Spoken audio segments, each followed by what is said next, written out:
Pleased to welcome Jaime Diaz to our desk. He's a North Carolina native, has made the drive over. Good to see you, Jaime. So we're talking about the identity of the PGA Championship. Where do you want to start?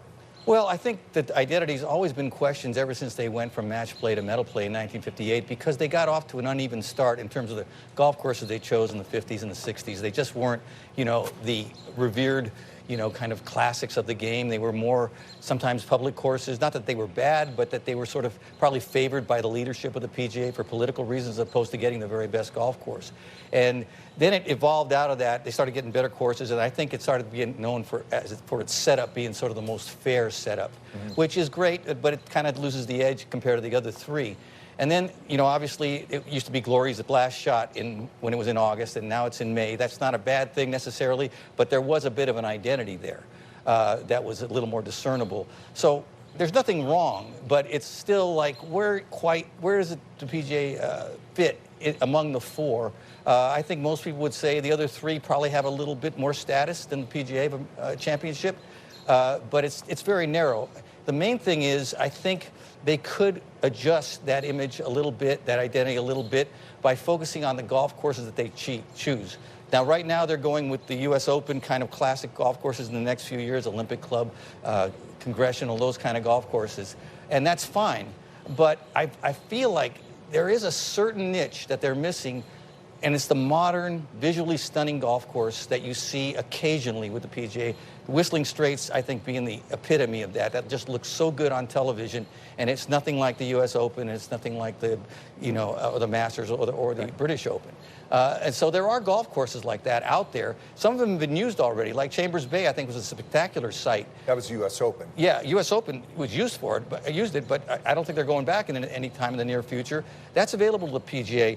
I think Quail really fits that model very well. It's on the water. It just looks stunning. Even Torrey Pines, which has been a U.S. Open golf course on that Pacific coast, just looks wonderful. I think that would just give the PGA a kind of a different look.